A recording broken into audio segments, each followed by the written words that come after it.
Video शुरू करने से पहले आपको बता दें कि यदि अभी तक आपने हमारे चैनल को सब्सक्राइब नहीं किया है तो अभी कर लें और साथ में नोटिफिकेशन घंटी को भी दबाएं ताकि हमारी वीडियो सबसे पहले आप तक पहुंच सके। बंधुओं, क्या कारण है कि इंसान शांति के लिए, सुख के लिए, आनंद के लिए तरह तरह के उपाय करता है, बड़े बड़े संघर्ष करता है, मुश्किलों का भी सामना करता है, लेकिन फिर भी शांति दूर दूर तक दिखाई नहीं पड़ती। दूसरों के सामने भले ही इंसान पूछने पर कह दे कि सब ठीक ठाक है, लेकिन भीतर सब कुछ ठीक नहीं होता। तरह तरह की जिज्ञासाएं इंसान को समय समय पर परेशान करती हैं।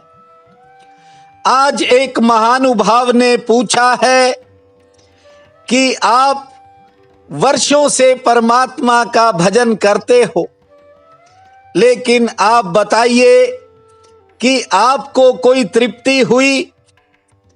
मैंने उसे कहा कि परमात्मा का नाम ही बड़ा है, तृप्ति तो उसे मिलती है जो परमात्मा के करीब हो जाता है।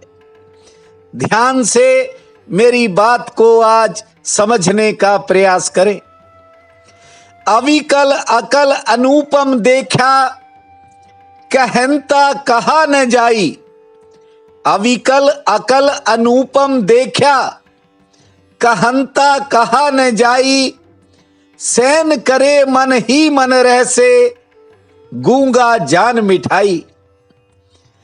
उस अनंत अनंत भगवान को जो मिल लेता है, उसे फिर बता नहीं सकता कि उस मिलन का रस कैसा था, कैसा सुख था, कैसा अनुभव था, कैसी शांति थी।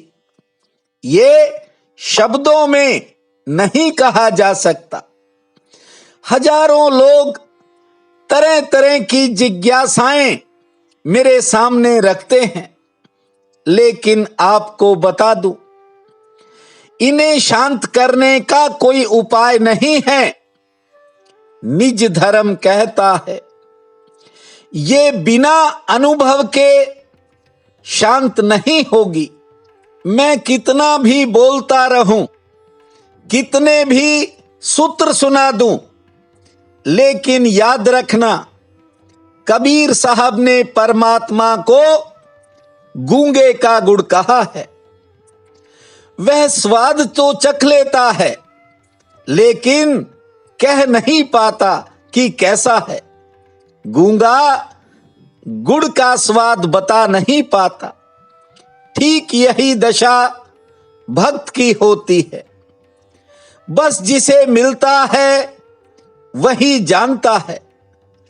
मैं लोगों की तड़फ को समझ सकता हूं, उनकी प्यास को समझ सकता हूं, लेकिन सरोवर पर जाओगे, अपनी अंजुलि भरोगे तो ही कोई तृप्ति प्राप्त होगी।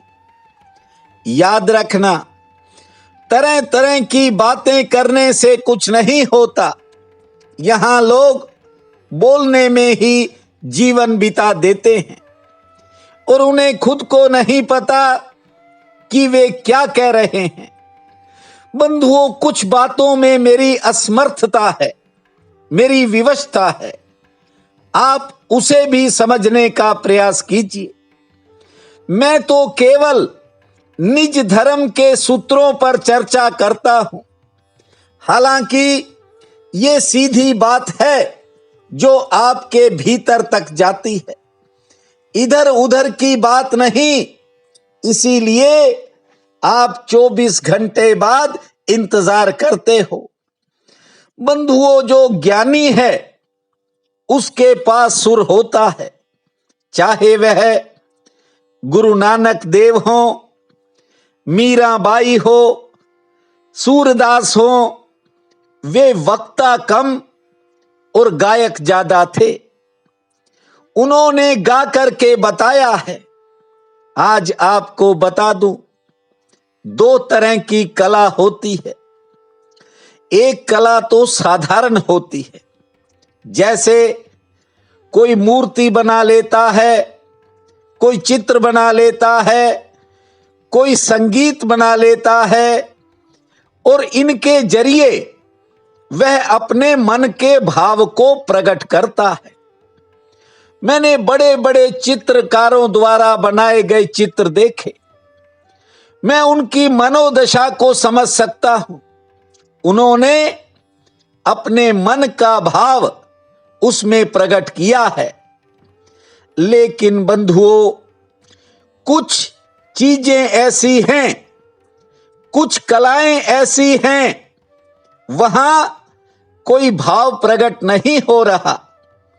उन कलाओं में सिर्फ एक स्थिति पैदा होती है और वही स्थिति मैं आपके भीतर पैदा करना चाहता हूं। जानते हो, मंदिर जाने का नियम सनातन धर्म ने क्यों बनाया? इसलिए बनाया कि आप सुबह शाम प्राण प्रतिष्ठित मूर्तियों के दर्शन करो।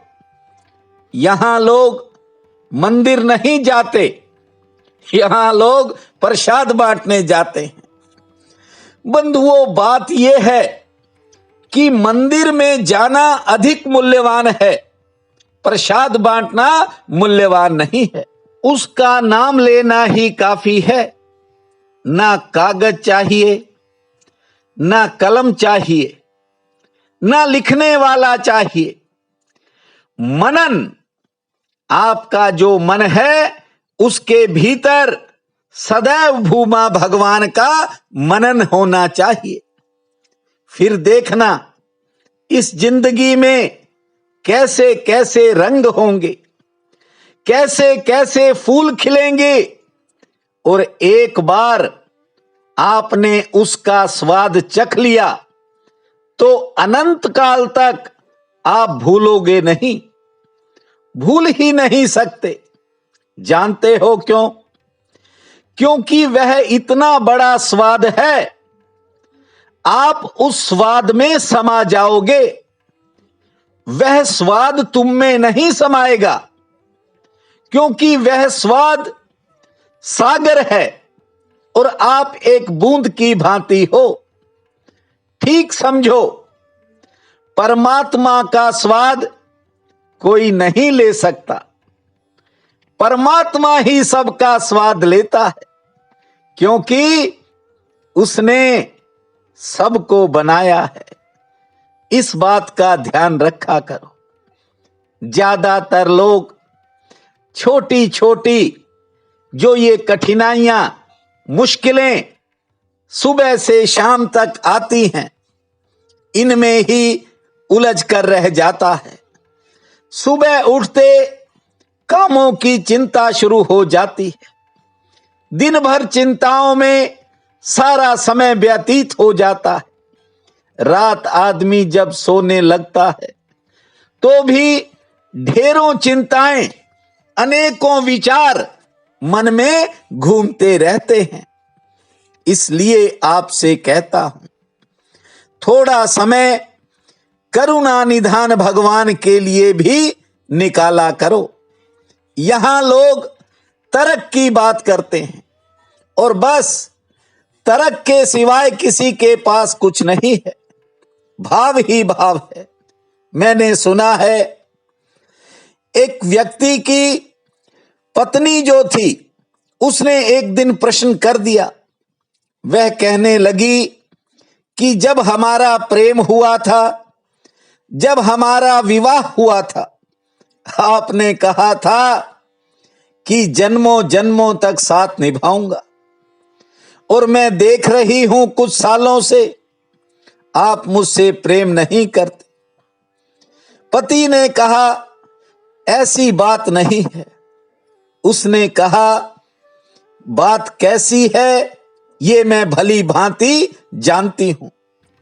मैं बूढ़ी हो गई हूं, मेरा शरीर जर्जर हो गया है, चेहरे पर झुर्रियां पड़ गई हैं, मैं जानती हूं, इसलिए आप मेरी तरफ नहीं देखते। उसने कहा नहीं ऐसी बात नहीं है। उसने कहा बात तो ऐसी ही है। आपने कहा था कि सुख दुख में मैं तेरा साथ दूंगा, लेकिन आजकल आपका ध्यान कहीं और रहता है। जानते हो उस पति ने क्या कहा? उसने कहा कि दुख में साथ देंगे, सुख में साथ देंगे, ऐसा मैंने कहा था, लेकिन बुढ़ापे में साथ देंगे ऐसा मैंने नहीं कहा था। अब जरा सोचो, वह कह रहा है कि बुढ़ापे की तो तब बात ही नहीं उठी थी। ये तर्क है। इंसान जो करना चाहता है उसके लिए कोई नई बात, कोई नया बहाना खोज ही लेता है। सो बंधुओं, परमात्मा जो है वह कोई हिसाब किताब नहीं है जैसे लोग तरह तरह के प्रश्न करते हैं। मैं कहता हूं, एक बार बाहर की तरफ नजर दौड़ाने की बजाय भीतर की तरफ नजर उठाओ, भीतर की आंख को खोलो। याद रखना, आपकी जिंदगी ही संवर जाएगी। आज अश्विन शुक्ल पक्ष की चतुर्दशी है, बहुत ही पावन काल रहेगा। उठते ही धरती मां को प्रणाम करना, 4 बार लंबी श्वास लेना और 10 बार ताली बजाना, फिर खुले आसमान को देखना, नई ऊर्जा का संचार होगा। वीर बजरंगबली का नाम लेकर अपने दिन के कामों की शुरुआत करना, सूर्य नारायण को और तुलसी माता को और त्रिवेणी को जल अर्पित करना। दोपहर में एक मीठी रोटी बनाकर हनुमान जी को भोग लगाना। शाम के समय जोत जलाकर हनुमान चालीसा का पाठ करना। ओम ओम भूमा भोम भोम भूमा, ओम ओम भूमा भोम भोम भूमा, इस महामंत्र को जपना समय मंगलमय रहेगा। प्रिय बंधुओं व मातृदेवी शक्तियों, आज 19 अक्टूबर दिन मंगलवार है। आप सबको मेरा नमस्कार है। आज का राशिफल इस प्रकार है। मेष, आज स्वास्थ्य की दृष्टि से दिन ठीक रहेगा, लेकिन बिना किसी कारण थोड़ा क्रोध जाग सकता है। आमदन के किसी जरिए पर विचार होगा, किसी आयोजन में शामिल हो सकते हैं और कुछ यात्रा भी हो सकती है। वृषभ, किसी के साथ आज कोई वैचारिक मतभेद बनेगा जिस कारण थोड़ा समय तनाव रह सकता है। मन को नए विचार घेरेंगे। सेहत पक्ष भी आज थोड़ा नरम है, लेकिन कोई अच्छा समाचार आने से, शुभ समाचार आने से मन में उत्साह बढ़ेगा। मिथुन, कारोबारी सितारे ठीक हैं। आमदन का कोई नया रास्ता भी दिखाई देगा। कुछ खर्चे भी होंगे, कुछ सैर भी होगी। सेहत लगभग ठीक रहेगी। कर्क, कोई आर्थिक चिंता मन को परेशान कर सकती है। नए संबंध आज जुड़ सकते हैं। खुशी का कोई समाचार आ सकता है। यात्रा में सचेत रहें और क्रोध पर आज नियंत्रण रखें। सिंह, संतान संबंधी कामों में कुछ खर्च हो सकता है। आर्थिक और कानून की दृष्टि से समय सामान्य रहेगा। कोई रिश्तों संबंधी बात हो सकती है और आज आमदन का कोई नया जरिया भी दिखाई पड़ सकता है। कन्या, पारिवारिक मोर्चे पर समय उतार चढ़ाव वाला रहेगा। कुछ बातें मन को बेचैन करेंगी। आर्थिक मसलों में सफलता मिलेगी। यदि कोई लेन देन की समस्या है तो उसका भी हल निकलेगा। तुला, किसी नए काम को लेकर मन में असमंजस की स्थिति रहेगी। संतान संबंधी, घर परिवार संबंधी कामों पर कोई नया खर्च हो सकता है। आमदन के लिए दिन मध्यम श्रेणी वाला है। शरीर थोड़ी थकावट महसूस करेगा। वृश्चिक, किसी करीबी के प्रति आपका झुकाव बढ़ सकता है। आमदन के लिए दिन ठीक है। कोई पुराना काम भी बन सकता है, लेकिन घरेलू परेशानी थोड़ा मन को परेशान करेगी। कुछ नए लोगों से मुलाकात भी होगी। धनु, आज किसी क्षेत्र में कोई नया मौका मिल सकता है और बिगड़े काम में सुधार का योग है।